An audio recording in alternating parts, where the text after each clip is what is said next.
What follows is yet another evolutionary conundrum that dramatically points to intelligent design, rather than the pseudoscience of evolution origins proposition. This topic delves into microbiology and deals with the problem of the so-called evolution of microorganisms.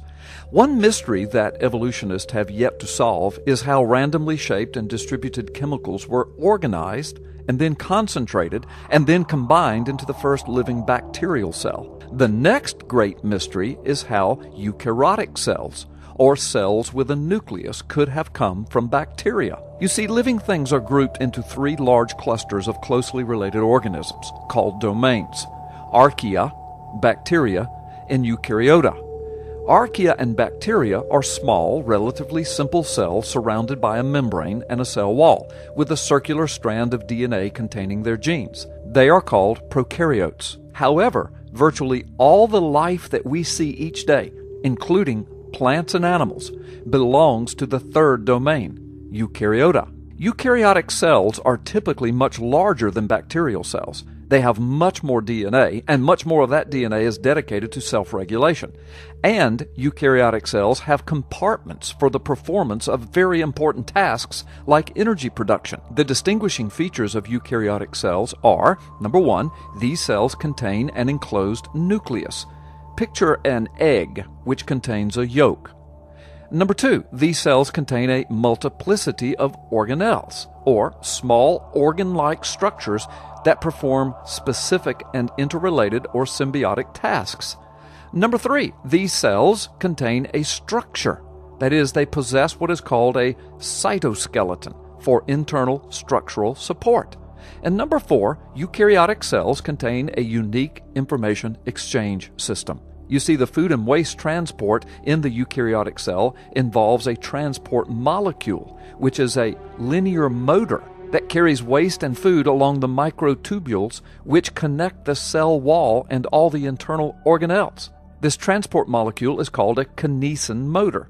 Kinesin motors were first discovered by accident in 1981 by a Dartmouth professor, Robert D. Allen, when for the first time these little round objects, kinesin motors, were observed moving along the nerve fiber within the eukaryotic cell. Now for the evolutionary conundrum.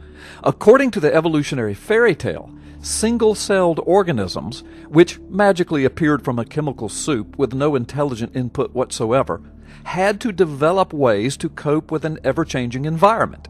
As oxygen and radiation levels changed, new information supposedly appeared to accommodate these changes in the environment. Multicellular life then flourished in the prehistoric oceans, and certain organisms began to use other organisms for food.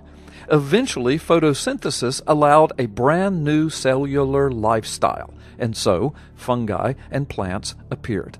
The problem with the foregoing account of evolution is that it is all just a story. It is fiction. It is from the imagination and not from scientific discovery. Virtually no evidence supports the statements, but the evolutionist simply says, well, they must have happened or life wouldn't exist in the forms that we see today. But you see, this is circular reasoning, and it lends zero scientific support to the theory of evolution. But such is the case with most of the evolution fairy tale of magical pixie dust and life popping out of non-life randomly, accidentally, with no intelligence involved. Never mind the puzzling question of, if life really did originate without intelligence, then where did information exchange and cellular needs and coping mechanisms originate? Do not each of these states require at least some level of intelligence? Well, of course they do. A child can see this fact. In case one is offended by my use of the word fairy tale, consider this quote from the book entitled Tracing the History of Eukaryotic Cells, published by Columbia University Press. Quote, "In tracking the emergence of the eukaryotic cell, one enters a kind of wonderland where scientific pursuit leads almost to fantasy. Cell and molecular biologists must construct cellular worlds in their own imaginations. Imagination, to some degree, is essential for grasping the key events in cellular history." Well, there you have it. Evolution is a wonderland of fantasy, developed in the imaginations of the evolutionists.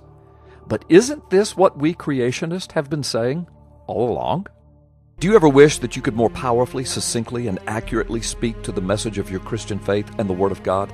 This is the book you need, The Magic Man in the Sky, Effectively Defending the Christian Faith. This book has been featured on TBN, Atlanta Live, dozens of radio programs, and hundreds of markets. It was rave reviewed by the Washington Times, and it was called a must-read book. Considering the times in which we now live, you need this book.